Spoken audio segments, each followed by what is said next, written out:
Já quero aproveitar que a gente está falando de economia e já jogar um debate aqui para vocês sobre os desafios do ministro Fernando Haddad para a economia na questão fiscal. Eu estou com uma lista aqui, ela não costuma ser uma lista muito pequena não, viu? Justamente para falar sobre esses 7 desafios que ele tem. E eu vou contar aqui para vocês, vamos na fechadinha para o pessoal prestar bastante atenção. Levantar 168 bilhões extras. Frear a desaceleração da arrecadação. Socorro a estados e municípios.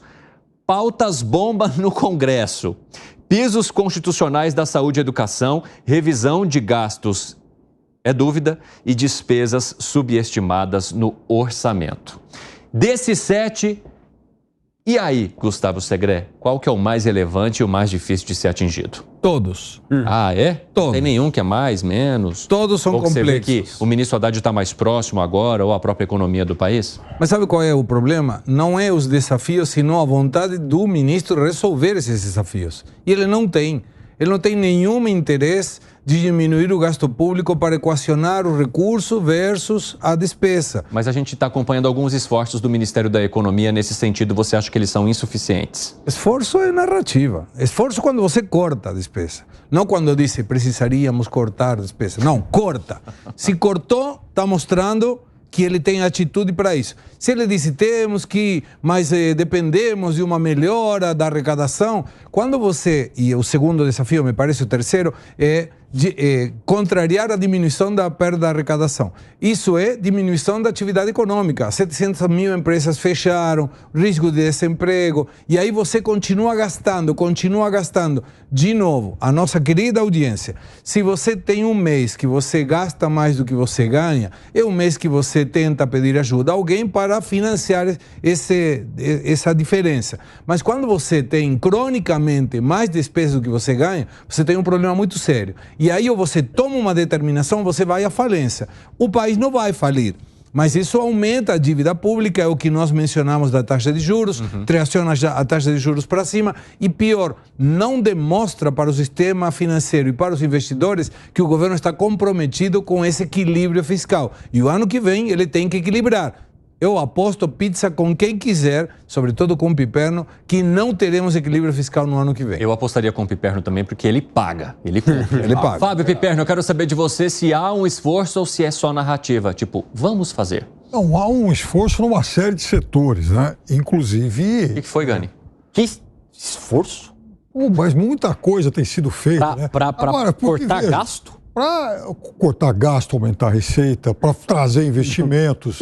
Aliás, o que você tomou hoje? Ontem, por exemplo, em Nova York, a gente viu uma série de ações, inclusive, do governo, buscando investidores, apresentando projetos, né, os títulos verdes. Depois, o Haddad, lá na Universidade de Colômbia, falando das metas aí de desmatamento zero até 2030. A gente vê hoje um anúncio de que nos próximos dias vai ser informado ao país o lançamento de um plano de sustentabilidade para o setor de mobilidade. Enfim, tem uma série de coisas. Mas nada disso é de diminuição de gasto.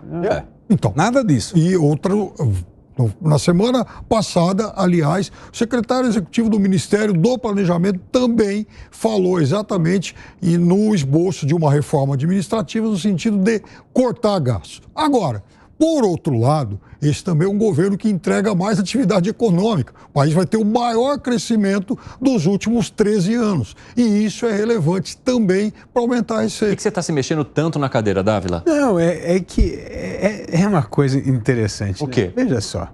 Primeiro eu vou pegar a analogia do Segré aqui. 92% do orçamento público já está carimbado. É verba que você tem que gastar. 92%.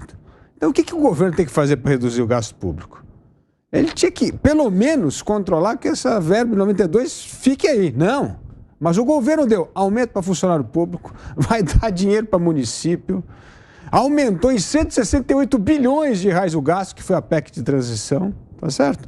E pior, tivemos aí o voo da galinha do PIB subindo um pouquinho, como o Piperno falou. Maior aumento em 13 anos. Tá bom. Mas o que aconteceu com a arrecadação, Piperno?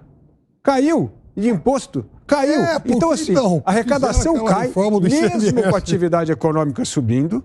Nós temos aí um furo de 170 bilhões. E outra coisa, pautas bombas, É um jeito sutil de dizer o seguinte: são categorias do funcionalismo público pressionando já o governo para continuar a dar aumento do gasto público. Ou seja, gente, eu não queria estar na pele do ministro Haddad por nada, porque não tem como resolver esse negócio, a não ser que ele vai contra o partido. Ele não pode ir contra nem o partido, nem contra o governo, para realmente arrumar as contas públicas no Brasil. O que foi, Piperno? Para não me alongar muito, Dávila, vou te dar só um exemplo de pauta-bomba que não tem a ver com isso. Por exemplo, precatórios que foram rolados, não foram pagos, Mas alteraram. E é muito dinheiro. Essa bomba é em 2026. A gente está falando agora. Vai ter pressão de piso salarial de todas as categorias. Aliás, agora na Câmara, uma das pautas bombas é essa. Depois que começou o piso da enfermagem, todo mundo quer piso. Tem mais de 140 pedidos para ter piso fixado. Isso aí acaba com as contas públicas. Não só acaba com as contas públicas, mas causa outro problema muito mais sério para você, que é cidadão brasileiro que paga imposto. O dinheiro é gasto com despesa e não tem mais dinheiro para investimento público. Então nós vamos continuar com essa infraestrutura capenga, um Brasil que não tem dinheiro para... Não vai faltar remédio no hospital, não tem estrada, não tem porto, não tem nada. Então, gente, a gente tem que fazer aqui pressão para que nós possamos fazer esse governo se mobilizar na redução da despesa pública. Gani. Ô, Piperno, todos os pontos aí que você levantou são desejos, são intenções. A gente não tem nada concreto de combate ao gasto público, a questão fiscal. Está buscando lá um acordo... O arcabouço não trouxe nada para você, Nada, não, porque esse arcabouço ele foi piorado em relação à regra anterior. A regra anterior colocava um limite até a inflação do ano passado. Quer dizer, o gasto não pode aumentar mais do que a inflação. Este arcabouço, esse novo arcabouço, você já parte de inflação mais 0,6, podendo chegar à inflação mais 2,5. Quer dizer, o gasto público vai poder aumentar nessa faixa e ainda numa série de exceções. Então, provavelmente o dado aqui que o Dávila trouxe de 168 bi, que foi essa PEC de transição, vai se repetir o ano que vem. E a melhora na atividade econômica, Piperno, eu sei que você está dando risada aí, mas a melhora na atividade econômica, agradeça ao presidente Temer, agradeça ao ex-presidente Jair Bolsonaro, que fizeram reformas mais liberais e atacaram... Não, a gente está falando de um passado recente, porque a gente... Você pega lá o Brasil pós crise governo Dilma... Duas quedas de PIB e o quê? Em torno de 3,5%, inflação de 10%, juros a 14,25%. Imagine consertar esse estrago. Primeira coisa... Então, o presidente Temer teve o seu mérito, assim como o presidente Jair Bolsonaro. Lula não é Dilma. Segunda coisa... O governo Dilma, Piperno, o segundo mandato do governo Lula foi muito parecido com o governo Dilma. Claro, ali que começou a expansão do gasto público. É que não aparecia, porque o país crescia e tinha arrecadação. Outro dia você falou disso. É uma coisa importante dizer o seguinte, aumento de gasto público é recorrente, todo ano começa a ter gasto.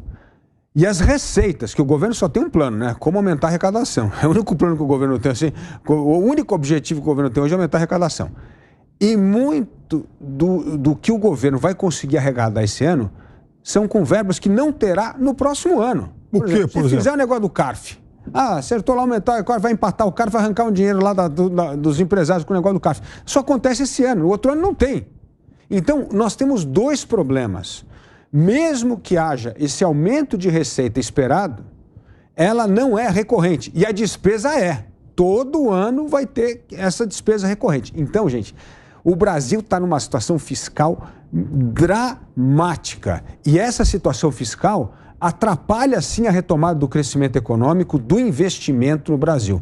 Infelizmente, o que esse governo devia ter como objetivo principal era estabilizar essa relação da dívida com o PIB. E isso não está nos planos do governo. 5h29 da tarde, o pessoal da rádio vai para um rápido intervalo. Daqui a pouco esperamos vocês. Fala, Segré. Eu adoraria escutar um ministro, o presidente, dizendo: nós vamos diminuir o gasto público. E para isso, eu, ministro, solicitei ao presidente que, em lugar de ir 13 ministros para a Assembleia da ONU, fossem somente 2.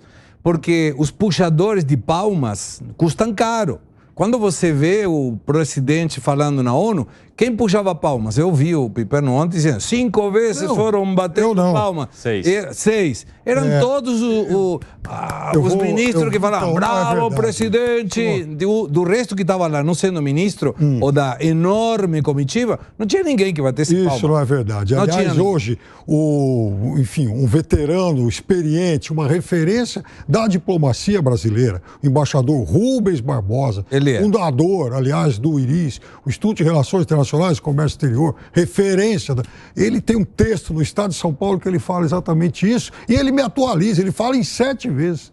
E ele chama a atenção e falou, olha, eu já vi muitos presidentes do Brasil. Pessoas assistiram o vídeo. E nunca vi nada parecido. Pessoas assistiram o vídeo. Assistam um vídeo que tem um senhor que mostra o presidente Lula e mostra quem bate a palma. Mas não eram todos, estava a primeira-dama e um monte de gente. Pega o vídeo da ONU, não pega o vídeo de caça-clique da direita brasileira. Da ONU. Peguem o vídeo da ONU. Tá, e outra. Da ONU. Adoraria o ministro falando com o presidente. Presidente, não vamos comprar esse avião que o senhor quer de 400 bilhões de reais, porque é uma despesa que não podemos pagar hoje. É a mesma coisa que acontece na casa de cada um. Mas o governo lê muito Keynes. E aí é intervenção do Estado, aumento do gasto público, e aí termina no que termina dando. Um desastre. Arremate, Gani.